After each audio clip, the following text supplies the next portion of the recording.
Saudara-saudari, marilah kita mendengarkan renungan dengan judul Yesus, yang berdasarkan pada Injil Matius bab 16 ayat 15 dan 16. Lalu Yesus bertanya kepada mereka, "Tetapi apa katamu? Siapakah aku ini?" Maka jawab Simon Petrus, "Engkau adalah Mesias, Anak Allah yang hidup." Dalam nama Bapa dan Putra dan Roh Kudus. Amin. Saudara-saudari terkasih dalam nama Tuhan Yesus Kristus. Dalam kredo atau ungkapan iman gereja "Aku percaya", kita mengakui dan percaya akan gereja yang satu, kudus, katolik, dan apostolik. Hal itu kita doakan bersama-sama dalam perayaan Ekaristi Kudus, khususnya pada hari Minggu, yaitu setelah imam menyampaikan homili atau khotbah. Dalam kredo itu terungkap iman Katolik yang utuh dan dipegang teguh oleh gereja sepanjang masa sampai hari ini. Menarik untuk saya uraikan bahwa kita mengakui gereja yang apostolik. Apa artinya? Artinya kita menerima dan mewarisi semua yang diajarkan oleh para rasul Tuhan Yesus melalui kitab suci dan tradisi.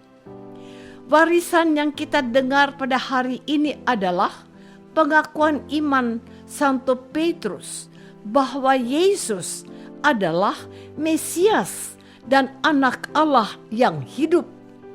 Mesias artinya yang diurapi dan diutus oleh Allah sebagai Raja Agung yang akan berkuasa atas umat pilihannya. Anak Allah, sebab dia bukan hanya diterima sebagai nabi, tetapi melampaui segala nabi. Dia itu Anak tunggal Allah yang diutus Allah, yang mencintai manusia untuk menyelamatkan mereka. Saudara-saudari terkasih, pada hari ini kita merayakan pesta tahta Santo Petrus. Apa artinya itu?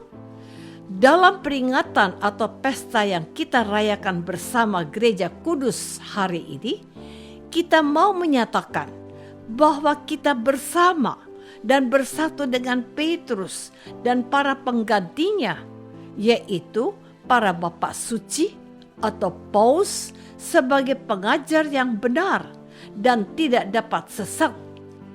Petrus yang kita dapat ketahui dari Injil suci adalah salah seorang rasul dan murid Tuhan Yesus yang berani dan apa adanya. Dia siap mati untuk membela gurunya, tetapi dia tergelincir karena terlalu percaya diri dan menyangkal Yesus sebanyak 3 kali sebagai Tuhan dan gurunya. Petrus bukan hanya berani dan apa adanya, tetapi dia adalah seorang yang mempunyai komitmen, kesetiaan, dan mencintai Yesus melebihi segala sesuatu. Bagi Petrus, mengasihi Yesus adalah hal utama dalam keputusan untuk mengikuti Yesus. Dalam perikop lengkap Matius tentang pengakuan Petrus, Tuhan Yesus menyatakan, "Engkau adalah Petrus, dan di atas batu karang ini Aku akan mendirikan jemaatku, dan maut tidak akan menguasainya." Tuhan Yesus menetapkan Petrus dan para penggantinya menjadi pemimpin tertinggi gereja. Saudara-saudari terkasih, mungkin di antara kita ada yang bertanya, apa arti penting dari perayaan pesta takhta Santo Petrus untuk kita dewasa ini? Mungkin tidak banyak dari antara orang Katolik yang dalam penghayatan imannya memikirkan peran penting Bapak Suci atau Sri Paus dalam hidup menggereja. Bahkan tidak banyak dari antara kita memberikan perhatian pada bagian doa syukur agung, di mana imam yang memimpin Ekaristi berdoa secara khusus untuk Bapak Uskup setempat dalam persekutuan dengan Bapak Suci kita saat ini, yaitu Paus Fransiskus. Arti penting dari pesta pada hari ini pertama-tama untuk mengingatkan kita semua bahwa iman yang kita terima sebagai anugerah dari Tuhan adalah sebuah warisan yang ditradisikan turun-temurun sebagaimana diajarkan oleh para rasul yang dipimpin dan diketuai serta digembalakan oleh Petrus, Paus pertama. Iman kita kepada Yesus Kristus sebagai Mesias dan Anak Allah yang hidup adalah iman dari Santo Petrus yang dianugerahkan dari Bapa. Betul Petrus yang mengucapkannya, tetapi tidak tanpa keterlibatan dan karunia dari Allah Bapa. Sebab itulah yang dikatakan Tuhan Yesus kepada Petrus, "Berbahagialah engkau, Simon bin Yunus, sebab bukan manusia yang menyatakan itu kepadamu, melainkan Bapa-Ku yang di surga." Sebuah ungkapan kebenaran dari Sang Sabda bahwa manusia hanya dapat mengenal siapa Yesus yang sebenarnya hanyalah buah pewahyuan yang dinyatakan oleh Bapaknya sendiri. Engkau adalah Mesias, Anak Allah yang hidup.